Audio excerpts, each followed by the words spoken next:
This is a continuation of A Room with a View by E.M. Forster, comprising chapters 6 and 7. Chapter 6. The Reverend Arthur Beebe, the Reverend Cuthbert Eager, Mr. Emerson, Mr. George Emerson, Miss Eleanor Lavish, Miss Charlotte Bartlett, and Miss Lucy Honeychurch drive out in carriages to see a view. Italians drive tins.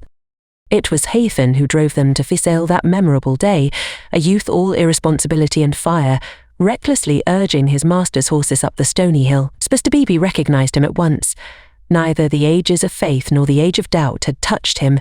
He was Phaethon in Tuscany driving a cab, and it was Persephone whom he asked leave to pick up on the way, saying that she was his sister Persephone, tall and slender and pale, returning with the spring to her mother's cottage, and still shading her eyes from the unaccustomed light. To her Mr. Eager objected, saying that here was the thin edge of the wedge, and one must guard against imposition. But the ladies interceded, and when it had been made clear that it was a very great favour, the goddess was allowed to mount beside the god. Phaethon at once slipped the left rein over her head, thus enabling himself to drive with his arm round her waist. She did not mind. Mr. Eager, who sat with his back to the horses, saw nothing of the indecorous proceeding, and continued his conversation with Lucy. The other two occupants of the carriage were old Mr. Emerson and Miss Lavish, for a dreadful thing had happened. Mr. Beebe, without consulting Mr. Eager, had doubled the size of the party, and though Miss Bartlett and Miss Lavish had planned all the morning how the people were to sit, at the critical moment when the carriages came round they lost their heads, and Miss Lavish got in with Lucy, while Miss Bartlett, with George Emerson and Mr. Beebe, followed on behind. It was hard on the poor chaplain to have his party career thus transformed. Theatre Ressompsville, if he had ever imitated it, was now impossible. Lucy and Miss Bartlett had a certain style about them, and Mr. Beebe, though unreliable, was a man of parts. But a shoddy lady writer and a journalist who had murdered his wife in the sight of God, they should enter no villa at his introduction. Lucy, elegantly dressed in white, sat erect and nervous amid these explosive ingredients, attentive to Mr. Eager, repressive towards Miss Lavish, watchful of old Mr. Emerson, hitherto fortunately asleep, thanks to a heavy lunch and the drowsy atmosphere of spring. She looked on the expedition as the work of fate, but for it she would have avoided George Emerson successfully. In an open manner he had shown that he wished to continue their intimacy. She had refused, not because she disliked him, but because she did not know what had happened, and suspected that he did know, and this frightened her. Asmau. For the real event, whatever it was, had taken place, not in the loggia, but by the river. To behave wildly at the sight of death is pardonable, but to discuss it afterwards, to pass from discussion into silence, and through silence into sympathy, that is an error, not of a startled emotion, but of the whole fabric. There was really something blameworthy, she thought, in their joint contemplation of the shadowy stream, in the common impulse which had turned them to the house without the passing of a look or word. This sense of wickedness had been slight at first. She had nearly joined the party to the Torre del Gallo, but each time that she avoided George it became more imperative that she should avoid him again. And now celestial irony, working through her cousin and two clergymen, did not suffer her to leave Florence till she had made this expedition with him through the hills. Meanwhile Mr. Eager held her in civil converse. Their little tiff was over. "So, Miss Honeychurch, you are travelling? As a student of art?" "Oh dear me, no, oh no." "Perhaps as a student of human nature," interposed Miss Lavish, like Pinch. "Oh no, I am here as a tourist." "Oh, indeed," said Mr. Eager. "Are you indeed?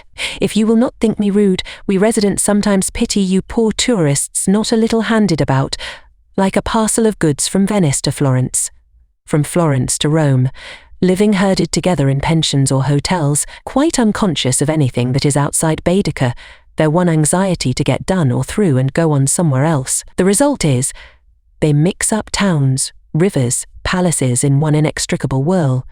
You know the American girl in Punch who says, "Say, Popper, what did we see at Rome?" And the father replies, "Why, guess Rome was the place where we saw the yellow dog. There's travelling for you." Hey. Ha. Hey. "I quite agree," said Miss Lavish, who had several times tried to interrupt his mordant wit. "The narrowness and superficiality of the Anglo-Saxon tourist is nothing less than a menace." "Quite so. Now, the English colony at Florence, Miss Honeychurch, and it is of considerable size, though Of course, not all equally, a few are here for trade, for example, but the greater part are students. Lady Helen Laverstock is at present busy over Fra Angelico. I mention her name because we are passing her villa on the left. No, you can only see it if you stand. No, do not stand, you will fall. She is very proud of that thick hedge. Inside, perfect seclusion. One might have gone back 600 years. Some critics believe that her garden was the scene of the Decameron, which lends it an additional interest, does it not? It does indeed, cried Miss Lavish. Tell me, where do they place the scene of that wonderful seventh day? But Mr. Eager proceeded to tell Miss Honeychurch that on the right lived Mr. Someone Something, an American of the best type so rare, and that the somebody else's were farther down the hill. Doubtless you know her monographs in the series of medieval byways.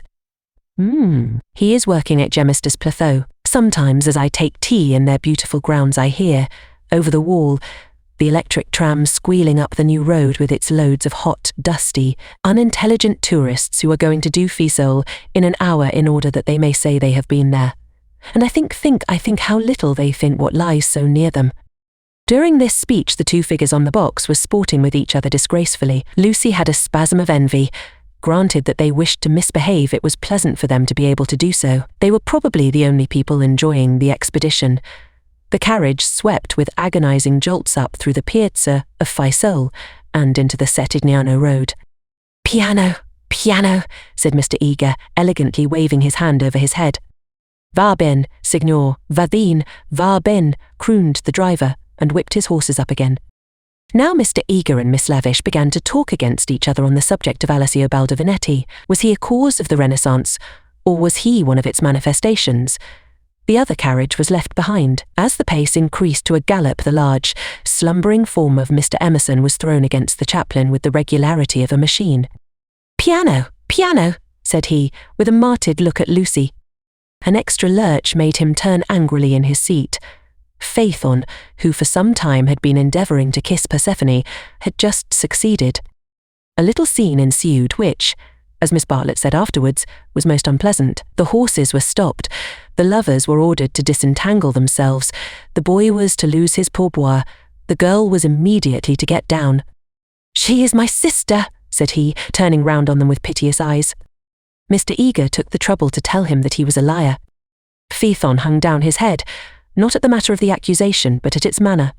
At this point Mr. Emerson, whom the shock of stopping had awoke, declared that the lovers must on no account be separated, and patted them on the back to signify his approval. And Miss Lavish, though unwilling to ally him, felt bound to support the cause of Bohemianism. "Most certainly I would let them be," she cried, "but I dare say I shall receive scant support. I have always flown in the face of the conventions all my life.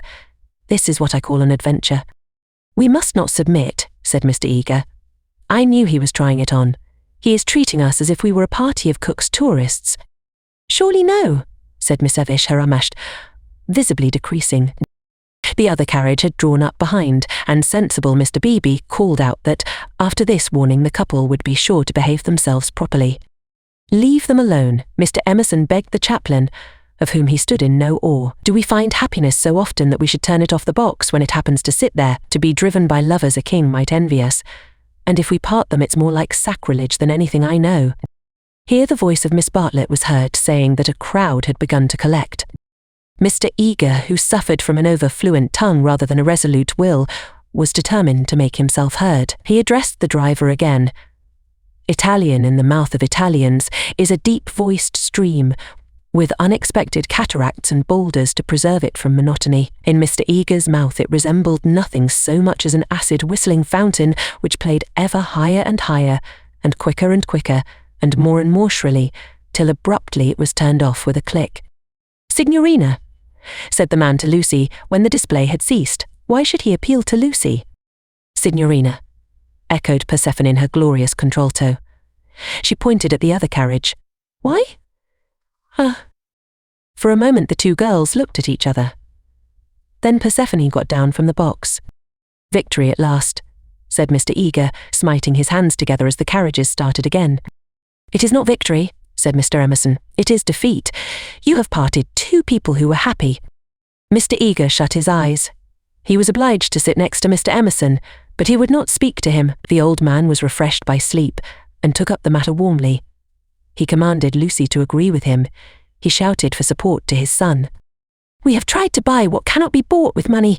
He has bargained to drive us, and he is doing it. We have no rights over his soul." Miss Lavish frowned. It is hard when a person you have classed as typically British speaks out of his character. "He was not driving us well," she said. "He jolted us." "That I deny. It was as restful as sleeping.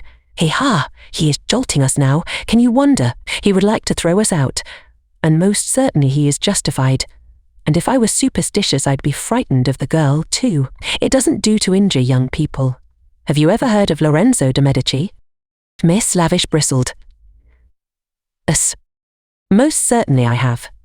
Do you refer to Lorenzo il Magnifico, or to Lorenzo, Duke of Urbino, or to Lorenzo surnamed Lorenzino on account of his diminutive stature?" "The Lord knows. Possibly he does know, for I refer to Lorenzo the poet. He wrote a line so I heard yesterday which runs like this: 'Don't go fighting against the spring.'" Mr. Eager could not resist the opportunity for erudition. "Non fate gera il maggio," he murmured. "War not with the May would render a correct meaning. The point is, we have warred with it. Look," he pointed to the Val di Arno, which was visible far below them, through the budding trees. 50 miles of spring, and we've come up to admire them. Do you suppose there's any difference between spring in nature and spring in man? But there we go, praising the one and condemning the other as improper, ashamed that the same laws work eternally through both.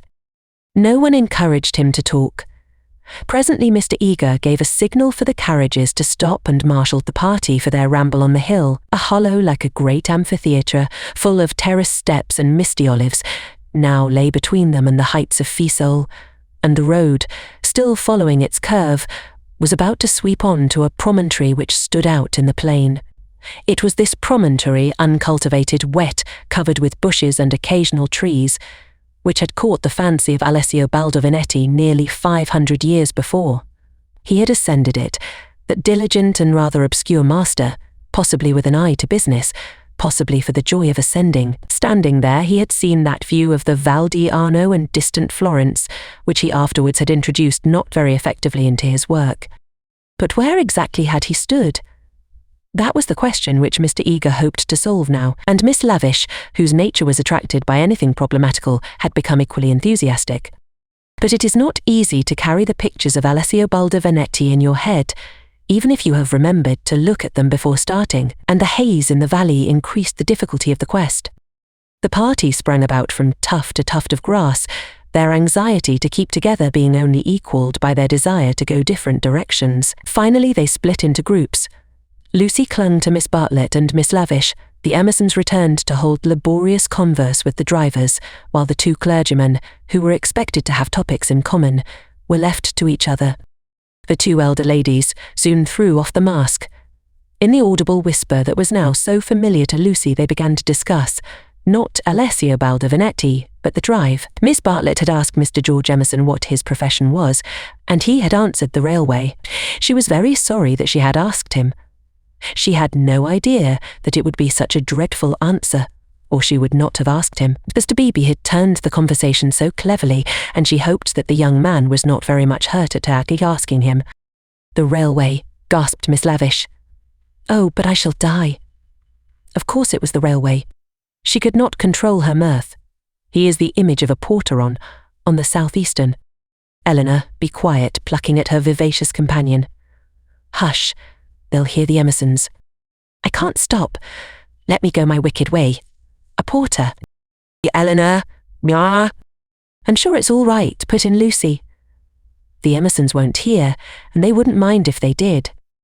Miss Lavish did not seem pleased at this. "Miss Honeychurch listening," she said rather crossly. "Poof, woof, you naughty girl, go away." "And, E?" "Oh, Lucy, you ought to be with Mr. Eager, I'm sure." "I can't find them now, and I don't want to either." "Mr. Eager will be offended. It is your party." "Please, I'd rather stop here with you." "No, I agree," said Miss Lavish. "It's like a school feast. The boys have got separated from the girls. Miss Lucy, you are to go. We wish to converse on high topics unsuited for your ear." The girl was stubborn. As her time at Florence drew to its close, she was only at ease amongst those to whom she felt indifferent. Such a one was Miss Lavish, and such for the moment was Charlotte. She wished she had not called attention to herself. They were both annoyed at her remark and seemed determined to get rid of her. "How tired one gets," said Miss Bartlett. "Oh, I do wish Freddie and your mother could be here." Unselfishness with Miss Bartlett had entirely usurped the functions of enthusiasm. Lucy did not look at the view either. She would not enjoy anything till she was safe at Rome. "Then sit you down," said Miss Lavish. "Observe my foresight." With many a smile she produced 2 of those mackintosh squares that protect the frame of the tourist from damp grass or cold marble steps. She sat on one who was to sit on the other. "Lucy, without a moment's doubt, Lucy, the ground will do for me. Really, I have not had rheumatism for years. If I do feel it coming on, I shall stand. Imagine your mother's feelings if I let you sit in the wet in your white linen." She sat down heavily where the ground looked particularly moist. "Here we are, all settled delightfully. Even if my dress is thinner, it will not show so much being brown. Sit down, dear. You are too unselfish. You don't assert yourself enough." She cleared her throat. "Now don't be alarmed, this isn't a cold. It's the tiniest cough, and I have had it 3 days. It's nothing to do with sitting here at all." There was only one way of treating the situation. At the end of 5 minutes, Lucy departed in search of Mr. Beebe and Mr. Eager, vanquished by the Mackintosh Square. She addressed herself to the drivers, who were sprawling in the carriages, perfuming the cushions with cigars. The miscreant, a bony young man scorched black by the sun, rose to greet her with the courtesy of a host and the assurance of a relative. "Dove?" said Lucy, after much anxious thought. His face lit up. Of course he knew where. Not so far either. His arm swept 3/4 of the horizon. He should just think he did know where. He pressed his fingertips to his forehead and then pushed them towards her, as if oozing with visible extract of knowledge. More seemed necessary. What was the Italian for clergyman? "Dove buoni uomini?" said she at last. "Good?" Scarcely the adjective for those noble beings. He showed her his cigar. "Uno più piccolo" was her next remark, implying, "Has the cigar been given to you by Mr. Beebe, the smaller of the 2 good men?" She was correct as usual. He tied the horse to a tree, kicked it to make it stay quiet, dusted the carriage, arranged his hair, remoulded his hat, encouraged his moustache, and in rather less than 1/4 of a minute was ready to conduct her. Italians are born knowing the way. It would seem that the whole earth lay before them, not as a map, but as a chessboard, whereon they continually behold the changing pieces as well as the squares. Anyone can find places, but the finding of people is a gift from God. He only stopped once to pick her some great blue violets. She thanked him with real pleasure. In the company of this common man the world was beautiful and direct. For the first time she felt the influence of spring. His arms swept the horizon gracefully. Violets, like other things, existed in great profusion there. Would she like to see them? "Ma buoni uomini." He bowed. "Certainly. Good men first, violets afterwards." They proceeded briskly through the undergrowth, which became thicker and thicker. They were nearing the edge of the promontory, and the view was stealing round them, but the brown network of the bushes shattered it into countless pieces. He was occupied in his cigar, and in holding back the pliant boughs. She was rejoicing in her escape from dullness. Not a step, not a twig was unimportant to her. "What is that?" But there was a voice in the wood in the distance behind them, the voice of Mr. Eager. He shrugged his shoulders. An Italian's ignorance is sometimes more remarkable than his knowledge. She could not make him understand that perhaps they had missed the clergyman. The view was forming at last. She could discern the river, the golden plain, other hills. "Eccolo," he exclaimed. At the same moment the ground gave way, and with a cry she fell out of the wood. Light and beauty enveloped her. She had fallen on to a little open terrace which was covered with violets from end to end. "Courage!" cried her companion, now standing some 6 feet above. "Courage and love!" She did not answer. From her feet the ground sloped sharply into view, and violets ran down in rivulets and streams and cataracts, irrigating the hillside with blue, eddying round the tree stems, collecting into pools in the hollows, covering the grass with spots of azure foam. But never again were they in such profusion. This terrace was the wellhead, the primal source whence beauty gushed out to water the earth. Standing at its brink, like a swimmer who prepares, was the good man, but he was not the good man that she had expected, and he was alone. George had turned at the sound of her arrival. For a moment he contemplated her, as one who had fallen out of heaven. He saw radiant joy in her face. He saw the flowers beat against her dress in blue waves, the bushes above them closed. He stepped quickly forward and kissed her. Before she could speak, almost before she could feel, a voice called, "Lucy. Lucy, Lucy." The silence of life had been broken by Miss Bartlett, who stood down against the view. Chapter 7. They return. Some complicated game had been playing up and down the hillside all the afternoon. What it was, and exactly how the players had sided, Lucy was slow to discover. Mr. Eager had met them with a questioning eye. Charlotte had repulsed him with much small talk.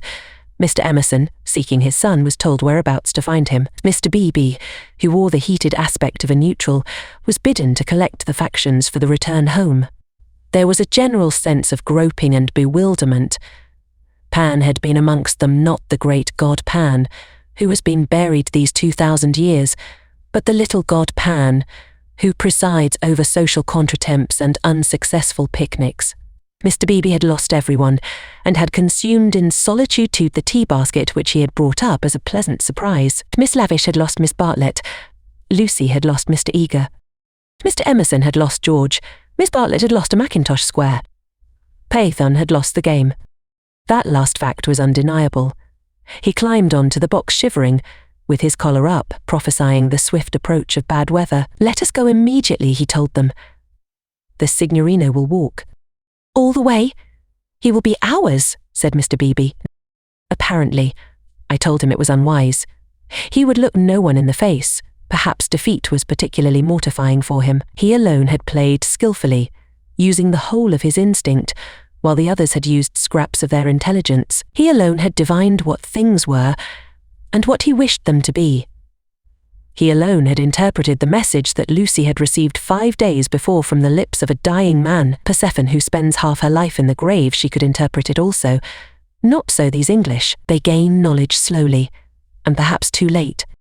The thoughts of a cab driver, however just, seldom affect the lives of his employers. He was the most competent of Miss Bartlett's opponents, but infinitely the least dangerous. Once back in the town, he and his insight and his knowledge would trouble English ladies no more. Of course, it was most unpleasant.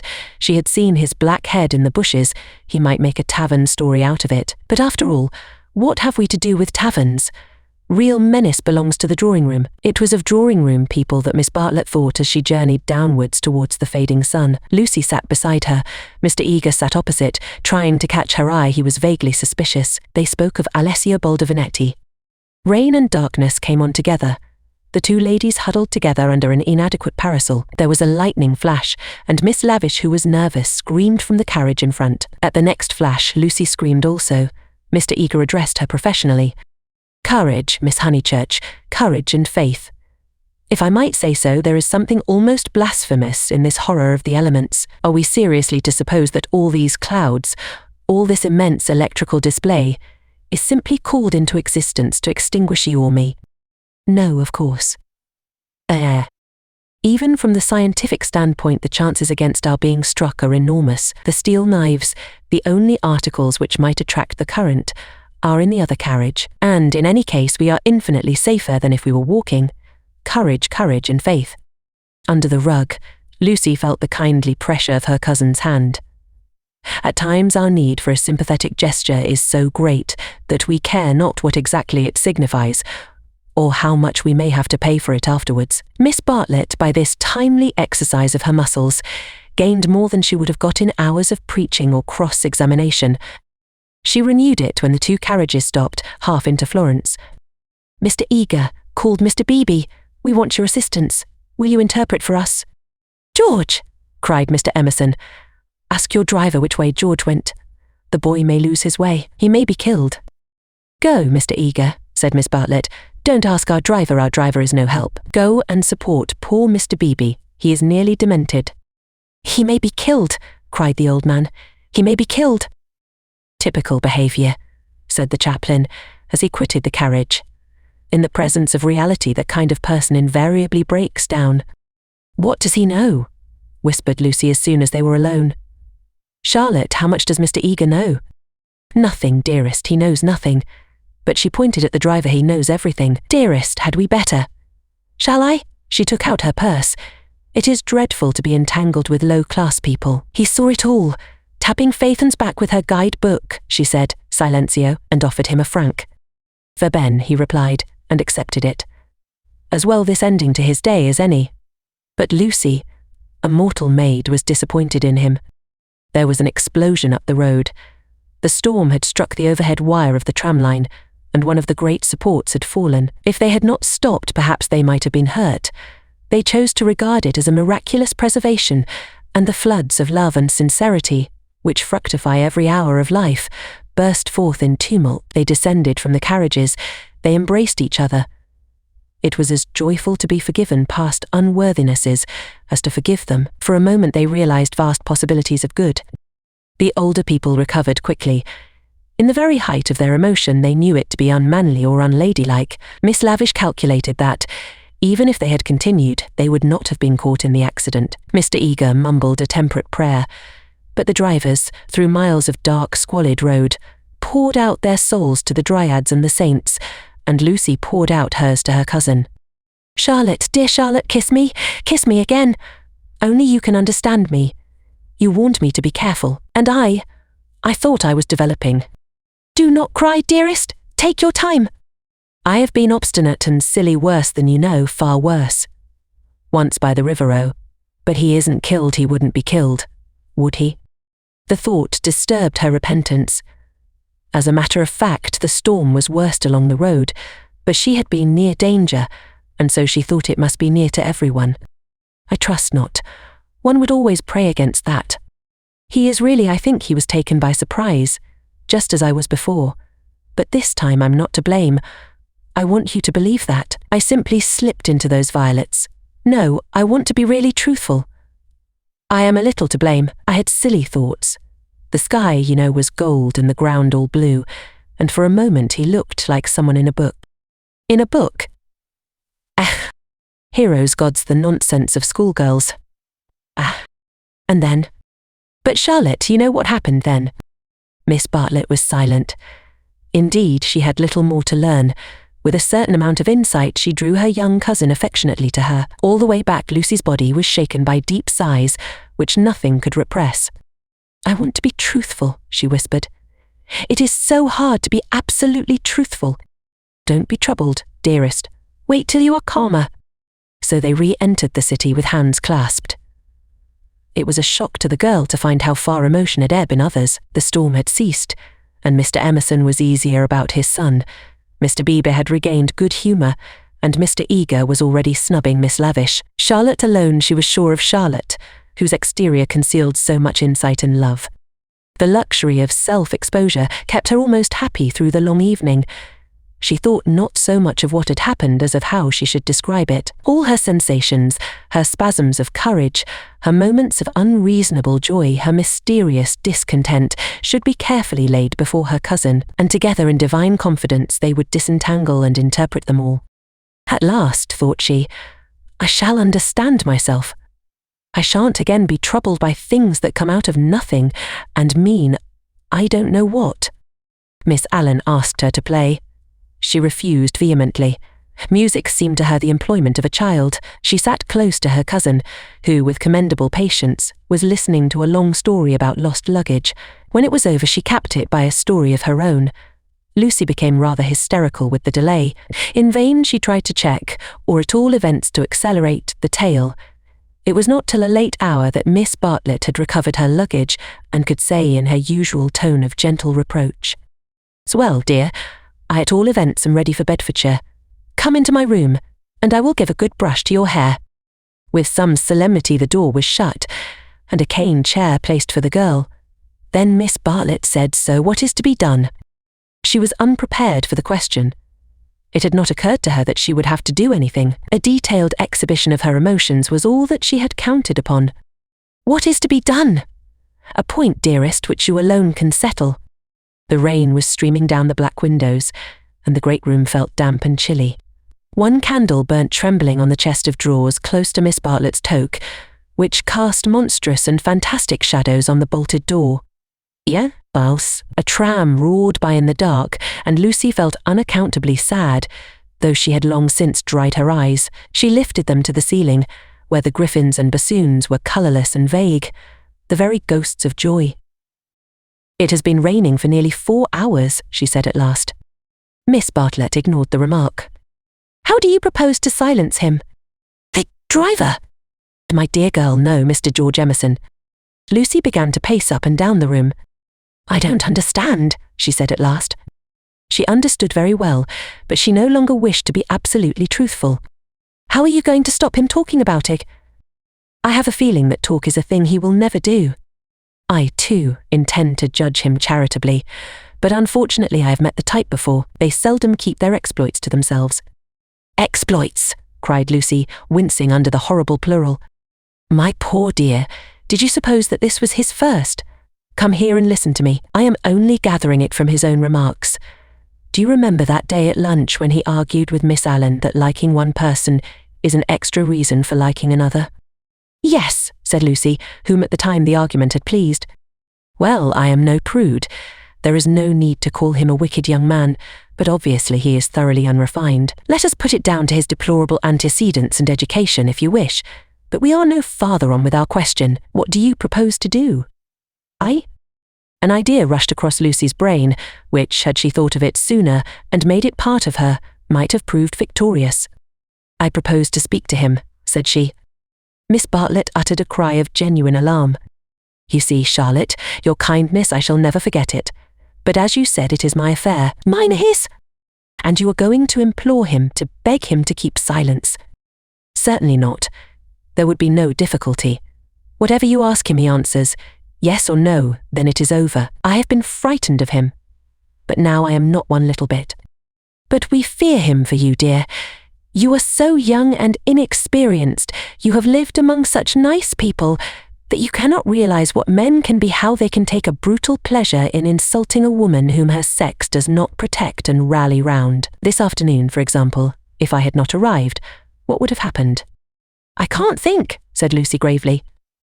Something in her voice made Miss Bartlett repeat her question, intoning it more vigorously. "What would have happened if I hadn't arrived?" "I can't think," said Lucy again. "When he insulted you, how would you have replied?" "I hadn't time to think." "You came." "Yes, but won't you tell me now what you would have done?" I should have. She checked herself and broke the sentence off. She went up to the dripping window and strained her eyes into the darkness. She could not think what she would have done. "Come away from the window, dear," said Miss Bartlett. "You will be seen from the road." Lucy obeyed. She was in her cousin's power. She could not modulate out the key of self-abasement in which she had started. Neither of them referred again to her suggestion that she should speak to George and settle the matter, whatever it was, with him. Miss Bartlett became plaintive. "Oh, for a real man. We are only 2 women, you and I. Mr. Beebe's hopeless. There is Mr. Eager, but you do not trust him. Oh, for your brother. He is young, but I know that his sister's insult would rouse in him a very lion. Thank God chivalry is not yet dead. There are still left some men who can reverence woman." As she spoke, she pulled off her rings, of which she wore several, and ranged them upon the pin-cushion. Then she blew into her gloves and said, "It will be a push to catch the morning train, but we must try." "Train? What train?" "The train to Rome." She looked at her gloves critically. The girl received the announcement as easily as it had been given. "When does the train to Rome go?" "At 8. Signora Bertolini would be upset." "We must face that," said Miss Bartlett, not liking to say that she had given notice already. "She will make us pay for a whole week's pension." "I expect she will. However, we shall be much more comfortable at the Vice's Hotel. Isn't afternoon tea given there for nothing?" "Yes, but they pay extra for wine." After this remark she remained motionless and silent. To her tired eyes Charlotte throbbed and swelled like a ghostly figure in a dream. They began to sort their clothes for packing, for there was no time to lose.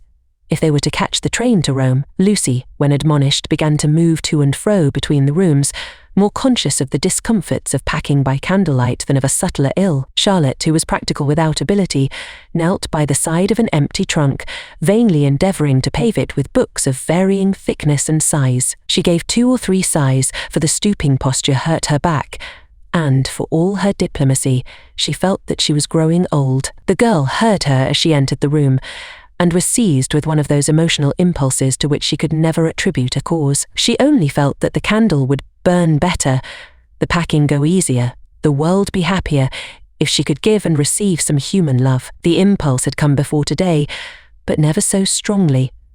She knelt down by her cousin's side and took her in her arms. Miss Bartlett returned the embrace with tenderness and warmth, but she was not a stupid woman, and she knew perfectly well that Lucy did not love her, but needed her to love, for it was in ominous tones that she said, after a long pause, "Dearest Lucy, how will you ever forgive me?" Lucy was on her guard at once, knowing by bitter experience what forgiving Miss Bartlett meant. Her emotion relaxed, she modified her embrace a little, and she said, "Charlotte dear, what do you mean? As if I have anything to forgive.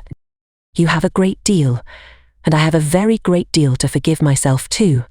I know well how much I vex you at every turn. But no. Miss Bartlett assumed her favourite role, that of the prematurely aged martyr. But yes, I feel that our tour together is hardly the success I had hoped. I might have known it would not do. Do you want someone younger and stronger, and more in sympathy with you? I am too uninteresting and old-fashioned, only fit to pack and unpack your things. Please! My only consolation was that you found people more to your taste, and were often able to leave me at home. I had my own poor ideas of what a lady ought to do, but I hope I did not inflict them on you more than was necessary. You had your own way about these rooms, at all events. You mustn't say these things, said Lucy softly. She still clung to the hope that she and Charlotte loved each other, heart and soul. They continued to pack in silence. I have been a failure, said Miss Bartlett, as she struggled with the straps of Lucy's trunk instead of strapping her own. Failed to make you happy, failed in my duty to your mother. She has been so generous to me, I shall never face her again after this disaster. But Mother will understand. It is not your fault, this trouble, and it isn't a disaster either. It is my fault. It is a disaster. She will never forgive me, and rightly. For instance, what right had I to make friends with Miss Lavish? Every right. When I was here for your sake, if I have vexed you, it is equally true that I have neglected you. Your mother will see this as clearly as I do, when you tell her. Lucy, from a cowardly wish to improve the situation, said, Why need Mother hear of it? But you tell her everything? I suppose I do generally. I dare not break your confidence. There is something sacred in it. Unless you feel that it is a thing you could not tell her. The girl would not be degraded to this. Naturally, I should have told her, but in case she should blame you in any way, I promise I will not. I am very willing not to. I will never speak of it either to her or to anyone. Her promise brought the long-drawn interview to a sudden close. Miss Bartlett pecked her smartly on both cheeks, wished her good night, and sent her to her own room. For a moment the original trouble was in the background. George would seem to have behaved like it had Cad throughout. Perhaps that was the view which one would take eventually. At present she neither acquitted nor condemned him. She did not pass judgment. At the moment when she was about to judge him, her cousin's voice had intervened. And ever since, it was Miss Bartlett who had dominated. Miss Bartlett who, even now, could be heard sighing into a crack in the partition wall. Miss Bartlett, who had really been neither pliable nor humble nor inconsistent. She had worked like a great artist, for a time indeed. For years she had been meaningless, but at the end there was presented to the girl the complete picture of a cheerless, loveless world in which the young rush to destruction until they learn better, a shamefaced world of precautions and barriers which may avert evil, but which do not seem to bring good, if we may judge from those who have used them most. Lucy was suffering from the most grievous wrong which this world has yet discovered. Diplomatic advantage had been taken of her sincerity, of her craving for sympathy and love. Such a wrong is not easily forgotten. Never again did she expose herself without due consideration and precaution against rebuff. and such a wrong may react disastrously upon the soul. The doorbell rang, and she started to the shutters. Before she reached them, she hesitated, turned and blew out the candle. Thus it was that, though she saw someone standing in the wet below, he, though he looked up, did not see her. To reach his room he had to go by hers. She was still dressed. It struck her that she might slip into the passage and just say that she would be gone before he was up, and that their extraordinary intercourse was over. Whether she would have dared to do this was never proved. At the critical moment, Miss Bartlett opened her own door, and her voice said, "I wish one word with you in the drawing-room, Mr. Emerson, please." Soon their footsteps returned, and Miss Bartlett said, "Good night, Mr. Emerson." His heavy, tired breathing was the only reply. The chaperone had done her work. Lucy cried aloud, "It isn't true. It can't all be true. I want not to be muddled. I want to grow older quickly." Miss Bartlett tapped on the wall. "Go to bed at once, dear. You need all the rest you can get." In the morning they left for Rome. This concludes the third part of 8 total of A Room with a View by E.M. Forster, produced by Best Audio Books for free.